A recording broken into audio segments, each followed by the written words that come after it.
मणिकंद police स्टेशनच्या हद्दीमध्ये तुळापूर परिसरामध्ये इथं एक मध्यरात्री एक पार्टी सुरू आहे आणि ती परमिशन शिवाय आहे, अवैध पद्धतीने आहे अशी माहिती पोलिसांना मिळाली होती. त्याच्यावरून या ठिकाणी कारवाई करण्यात आलेली आहे. इथे अशा पद्धतीचं कारवाईच्या दरम्यान परिस्थिती होती की 100हून अधिक मुलं मुली आणि इथले सगळे ऑर्गनायझर्स या ठिकाणी होते. त्यांच्याकडे त्यांनी कुठली परवानगी वगैरे घेतली आहे का ह्याची पडताळणी केली असता असं लक्षात आलं की एक्साईजची त्यांनी दिनांक 6 रोजी 1 वाजल्यापासून ते रात्री 11:30 वाजेपर्यंतची परवानगी त्यांच्याकडे होती. परंतु ती परवानगी संपल्यानंतर देखील त्यांनी या ठिकाणी दारूची पार्टी ही कंटिन्यू केलेली आहे.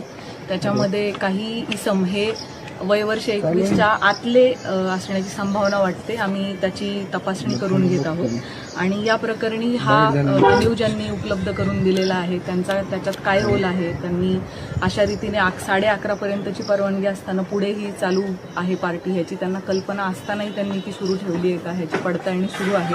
ऑर्गनायझर्सनी याच्यामध्ये त्यांना दिलेल्या परवानगीचा भंग केलेला आहे. त्याच पद्धतीने जे मोठ्या प्रमाणात लिकर इथं सापडलेलं आहे, लाखांमध्ये त्याची किंमत आहे. एक्झॅक्ट कॉस्ट आता एक्साईजकडून आम्ही काढून घेत आहोत.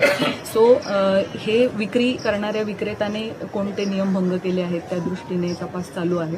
त्यामुळे BNSचे कलम 223, 270, 3(5) आणि 292 याप्रमाणे गुन्हा दाखल करण्याची कारवाई सुरू आहे.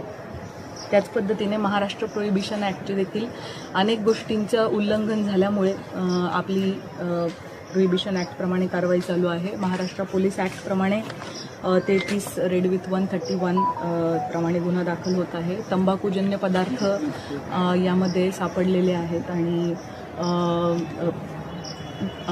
पॉट्स पण सापडलेले आहे, शिशा पण सापडलेला आहे. सो त्या दृष्टीने आपल्या तपास पुढे सुरू आहे आणि आपल्याला NDPSची स्मॉल क्वांटिटी देखील या ठिकाणी मिळालेली आहे. त्यामुळे या सगळ्या कलमांतर्गत आणि कायद्यांतर्गत पोलिसांचा तपास सुरू आहे आणि गुन्हा दाखल होण्याची प्रक्रियाही सुरू आहे. म्हणजे असेल त्याच्यानंतर हिरोईन वगैरे असे काही अजून आपला सर्च सुरू आहे. आतापर्यंत आपल्याला स्मॉल क्वांटिटी गांजाची सापडली. तरुणी किती होते याच्यामध्ये सहभागी आणि आयोजकाला ताब्यात घेतलंय का आणि त्याचबरोबर हा बंगला कुणाचा होता त्यांच्यावर काही गुन्हा दाखल करण्यात येणार आहे का?